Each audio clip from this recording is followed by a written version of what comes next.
Bueno, muy bien, vamos entonces en esta mañana al estudio de la palabra. Hermanos, el martes, amanecer miércoles, tuve un sueño que me impactó muchísimo. La verdad es que yo no siempre le presto atención a todos los sueños que tengo, pero cuando un sueño es tan real como el que tuve el martes y durante el sueño me despierto, oro, vuelvo y me quedo dormido y el sueño continúa. Y al otro día, cuando ya me levanto, recuerdo el sueño de una manera nítida. A ese tipo de sueños sí le presto atención. Y eso fue lo que precisamente me sucedió en esta semana pasada. A ver, les cuento el sueño. Resulta que yo llegué a un lugar y en ese lugar había una pareja pastoral de gente que tiene buen prestigio. Y aparte de esa pareja pastoral, habían cuatro mujeres que sé que eran cristianas, que eran libres. Entonces, la esposa de aquel pastor incitó a estas cuatro mujeres para que se acercaran a cuatro hombres que habían, que esos no eran cristianos, esos eran tipos del mundo, a ellos yo no los conocía. Y entonces estas cuatro mujeres, motivadas por la esposa de aquel pastor, se acercaron a aquellos hombres, estaban semidesnudas y ellos también estaban semidesnudos, y comenzaron a tener relaciones inmorales, relaciones íntimas. Ahora, mientras todo esto sucedía, durante el sueño yo me despertaba y le decía: Señor, pero ¿por qué me permites ver esto? ¿O por qué esta gente se está acercando a aquellos hombres a tener inmoralidad sexual a sabiendas que son cristianas y que son mujeres casadas? En el sueño yo entendía que eran mujeres casadas. Y también le preguntaba: Señor, ¿y por qué esta pastora, a quien yo conozco y sé que es una mujer que goza de prestigio, incita a estas otras para que se acerquen a aquellos hombres a adulterar? Cuando me desperté, hermanos, al otro día, muy temprano, 5 de la mañana, me fui a la terraza a orar. Y entonces le preguntaba a Dios: Señor, ¿qué significa esto? Y esto fue lo que el Señor me dijo: estas mujeres representan a la iglesia.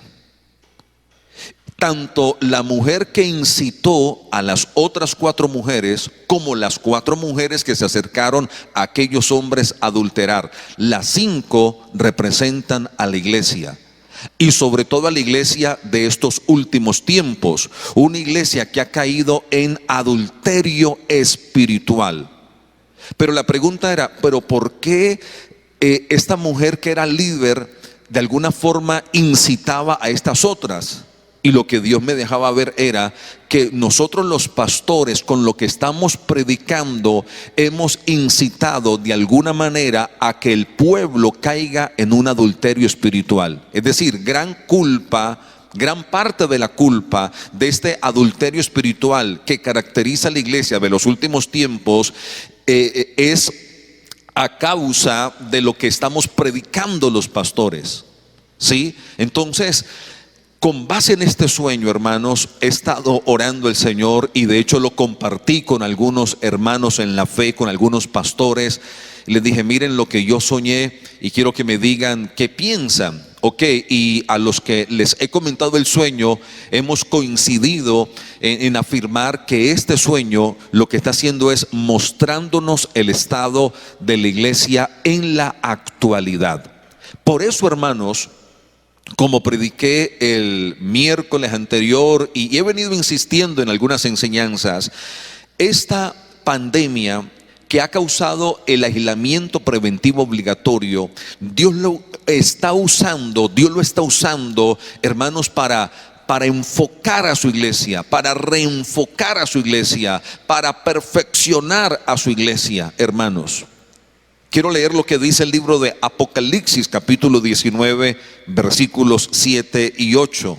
Gocémonos y alegrémonos y démosle gloria, porque han llegado las bodas del Cordero y su esposa se ha preparado. Su esposa aquí es la iglesia. y a ella se le ha concedido que se vista de lino fino, limpio y resplandeciente, porque el lino fino es las acciones justas de los santos. Hermanos, Jesucristo viene por una iglesia vestida con lino fino, limpio y resplandeciente. Lo repito, lino fino, limpio y resplandeciente.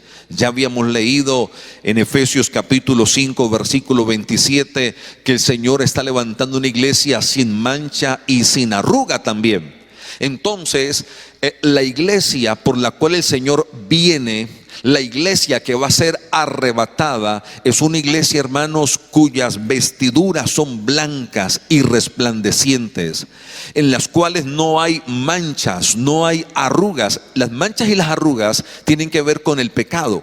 Entonces, como el Señor viene por este tipo de iglesia, lo que yo considero y creo es que Dios está utilizando este aislamiento con su iglesia para desligarnos, hermanos, de muchas cosas con las cuales nos habíamos adherido, y que en últimas esto era adulterio espiritual.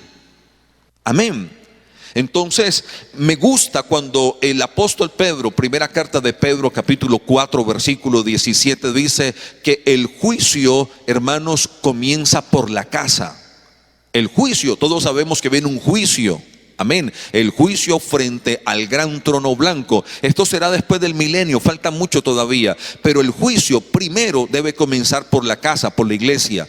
Y ese juicio, ¿a qué se refiere? A que el Señor comienza a purificar a su iglesia. El Señor comienza a tratar con nosotros para traer un mayor nivel de madurez espiritual, de tal forma que lleguemos a la estatura de Cristo. El Señor comienza a desligarnos de muchas cosas del mundo, de esa amistad con el mundo.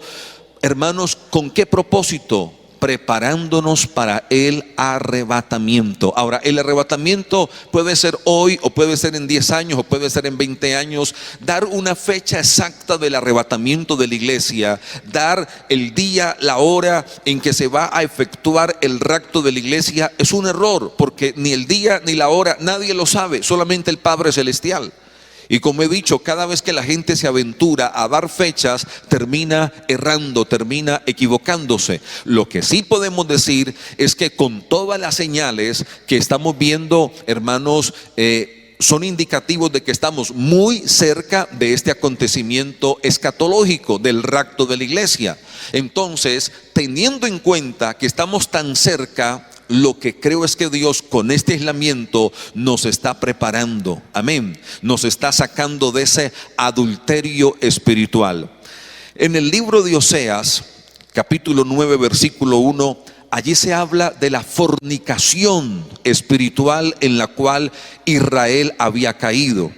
¿De qué trataba esto? De que Israel se apartaba de Dios. Israel se alejaba de Dios, hermanos, para adorar a dioses falsos, para adorar a dioses ajenos. Cuando Israel dejaba de adorar al Dios verdadero para adorar dioses como Baal u otros, hermanos, a esa idolatría se le consideraba adulterio o fornicación espiritual. Ok, ahora, en el Nuevo Testamento, y voy a leer dos citas muy puntuales, la Biblia también habla de adulterio espiritual, pero sobre todo enfocado cuando la iglesia, hermanos, entra en amistad con el mundo. Y vamos a leer lo que dice Santiago, capítulo 4, versículos 4 y 5. Santiago, capítulo 4, versículos 4 y 5 dice: oh almas adúlteras. Ahora, recuerde que Santiago fue escrito a gente creyente, a gente cristiana. Santiago no fue escrito a gente inconversa que no conoce de Dios. Oh almas adúlteras, ¿no sabéis que la amistad del mundo es enemistad contra Dios? Cualquiera pues que quiera ser amigo del mundo se constituye enemigo de Dios. ¿O pensáis que la Escritura dice en vano: el Espíritu que Él ha hecho morar en nosotros nos anhela celosamente? Aquí entonces la Biblia le llama adulterio espiritual a la amistad con el mundo. Oh almas adúlteras, ¿no sabéis que la amistad con el mundo es enemistad contra Dios?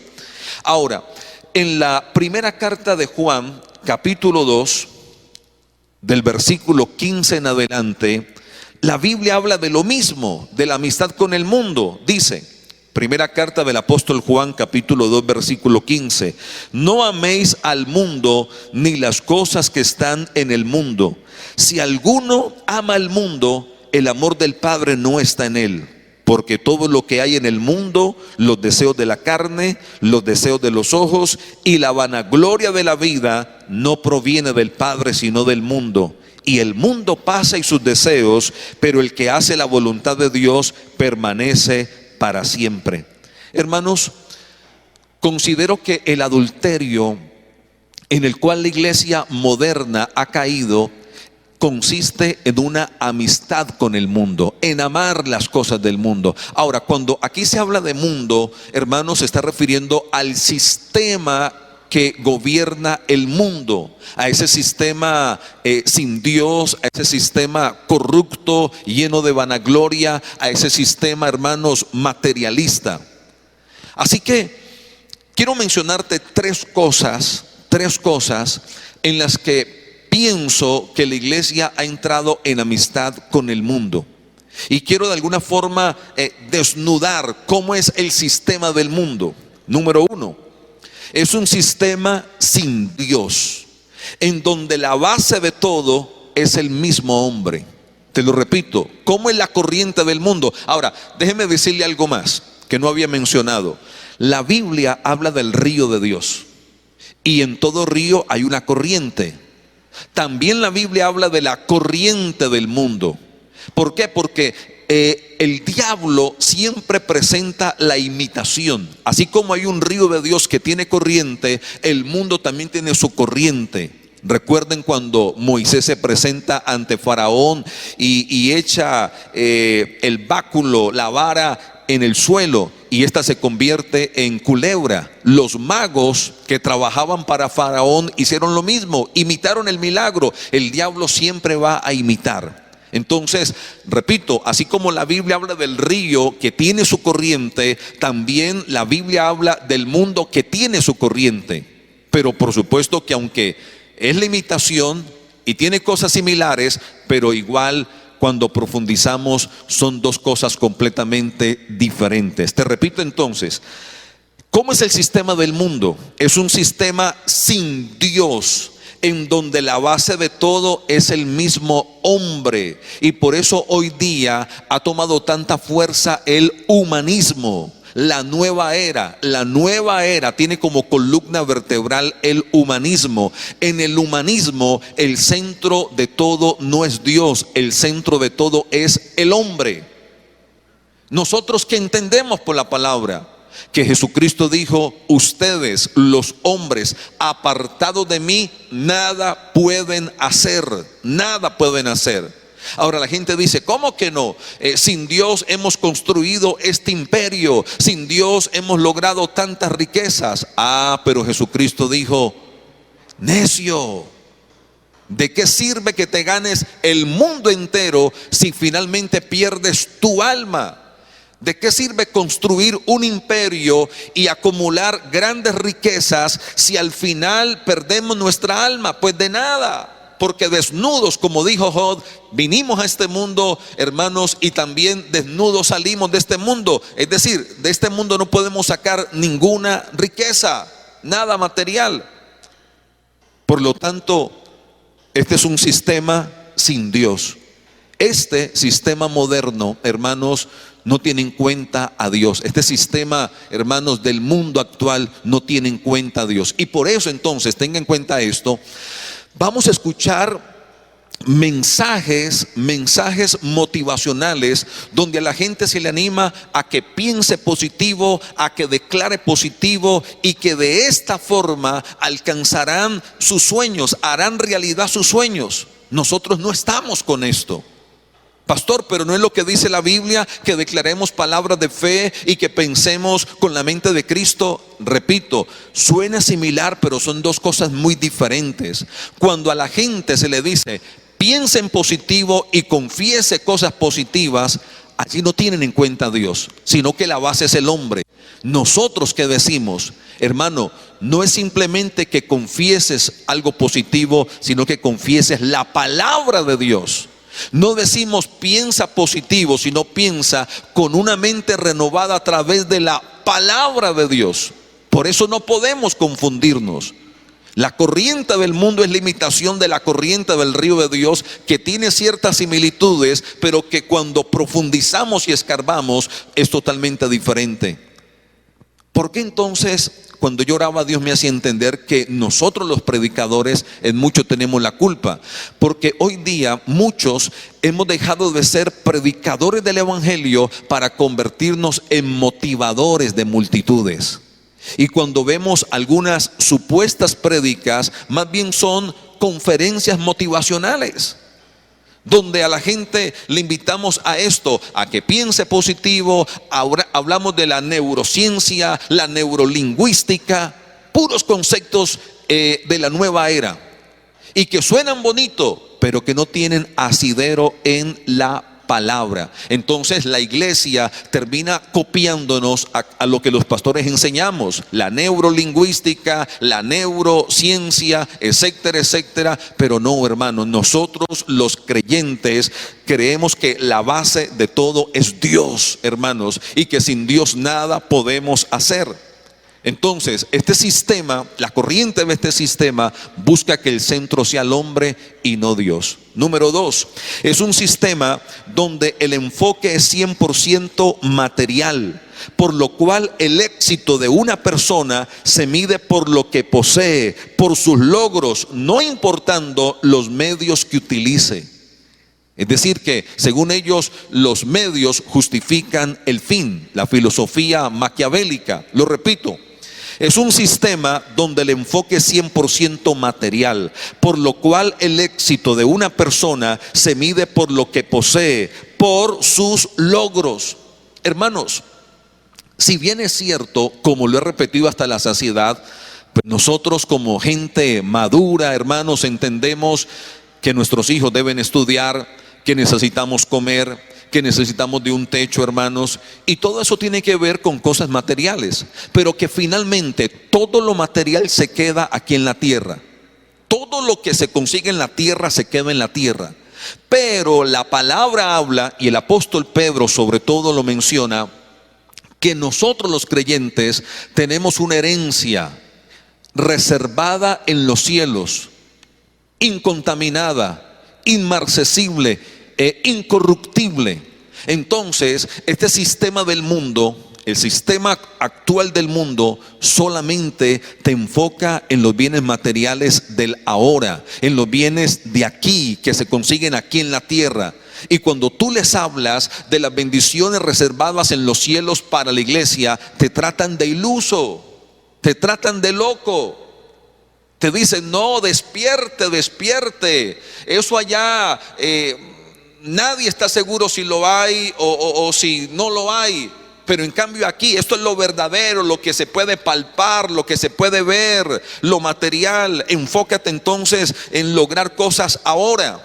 A lo cual yo digo, pues un cristiano, insisto, debe estudiar y debe pues pretender por tener su techo. Si puede hacer una empresa, pues que la haga, ¿verdad? Pero siempre teniendo en cuenta lo que se consigue en la tierra, se queda en la tierra. Y lo único que disfrutaremos por la eternidad son esos tesoros que Dios ha reservado para nosotros en los cielos. Por eso Jesucristo dijo, hagan tesoros en el cielo, donde los ladrones no pueden robar, ni las polillas, ni el óxido, el orín pueden corromper, hermanos. Entonces, la verdad es que nosotros como pueblo cristiano, si bien es cierto, no somos locos y entendemos nuestras responsabilidades terrenales, y no somos gente que se estanca o gente, hermano, que se resigna a vivir en la miseria. No, somos gente de avanzada, pero siempre tenemos en cuenta que lo que se consigue en la tierra a nivel material se queda en la tierra. Y le apuntamos sobre todo a los tesoros que están en el cielo. Número 3 y último, este sistema terrenal es un sistema que no respeta normas morales. Te lo repito, este sistema terrenal es un sistema que no respeta normas morales. Su filosofía es: si te gusta, hazlo. Te lo vuelvo a repetir, este sistema corrupto, terrenal, es un sistema que no respeta normas morales. Su filosofía es: si te gusta, hazlo. Si te sientes bien, hazlo. Sencillamente, si disfrutas hacerlo, hazlo. No, hermanos, no. Nosotros como pueblo creyente entendemos que hay unos deseos de la carne. Pero si esos deseos de la carne van en contra de las normas morales establecidas por Dios, entonces renunciamos a darle gusto a esos deseos de la carne. Nosotros siempre como pueblo cristiano tenemos en mente agradar a Dios y guardar su palabra. Y es cierto que nos equivocamos y es cierto que todavía pecamos. Bueno, gloria a Dios que tenemos entonces el recurso del arrepentimiento, el recurso de confesar nuestros pecados y sabemos que Cristo aboga por nosotros. Pero una cosa es que como seres humanos propensos al error, a veces nos equivocamos. Otra cosa es practicar el pecado en el sentido de hacer lo que me gusta. Si me gusta y si me siento atraído y me satisface, lo hago. No, hermanos, por ahí no es la cosa, pero es lo que enseña la corriente de este mundo. Dice la palabra de Dios en la primera carta de Juan, capítulo 2, versículos 3 y 4. Primera carta de Juan, capítulo 2, versículos 3 y 4. Y en esto sabemos que nosotros le conocemos, si guardamos sus mandamientos. El que dice yo le conozco y no guarda sus mandamientos, el tal es mentiroso y la verdad no está en él. Pero el que guarda su palabra, en este verdaderamente el amor de Dios se ha perfeccionado. Por esto sabemos que estamos en Él. El que dice que permanece en Él debe andar como Él anduvo. Bueno, realmente leí 1 de Juan 1, versículos 3 al 6. Hermanos, quiero terminar este mensaje diciéndoles que este aislamiento, esta situación a nivel mundial, esta cuarentena mundial, Dios lo está usando para perfeccionar a su iglesia, para levantar una iglesia sin mancha, sin arruga, vestida de lino fino, blanco, resplandeciente. Dios está usando esta cuarentena mundial para preparar a su iglesia para un próximo episodio escatológico llamado el rapto de la iglesia. Dios nos está alejando de ese adulterio espiritual que en muchas ocasiones nosotros mismos, los predicadores, con nuestros mensajes hemos incitado a la iglesia para que caiga en eso.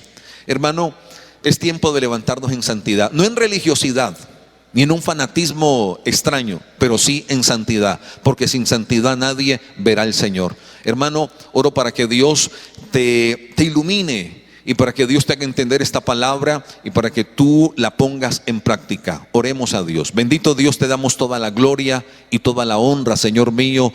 Hoy renunciamos a todo adulterio espiritual. Hoy renunciamos a toda amistad con el mundo, a toda amistad con el sistema corrupto que gobierna al mundo, Señor, en el nombre que es sobre todo nombre, en el nombre de Jesús. Señor, nosotros hoy declaramos que la base de todo eres tú, Señor, y no el hombre, no nosotros mismos, Dios mío. Señor, entendemos que lo material se queda aquí, Señor, pero que hay un tesoro reservado para nosotros allá en el cielo, Señor amado. Señor, también creemos, poderoso Dios, que nuestro anhelo es guardar tu palabra y honrarte, Señor mío. Y si algo nos gusta pero va en contra, y sabemos que va en contra de tus normas, pues no lo hacemos, Señor. Nos negamos a nosotros mismos, morimos a los deseos de nuestra carne, Señor. Queremos ser esa iglesia, Padre, que sea arrebatada, Señor, en el nombre de Jesús. Gracias, Señor. Ayuda a mi hermano que de pronto ha venido luchando con cosas, con debilidades. Ayúdalo, Señor, en el nombre de Jesús. Levántalo, que él pueda vencer esas tentaciones, que pueda negarse, que pueda, Señor, desligarse con muchas cosas del mundo, Señor. Háblale a tu iglesia y a cada uno revélale qué cosas debe ajustar y qué cosas debe romper, cortar en el nombre de Jesús. Amén y amén.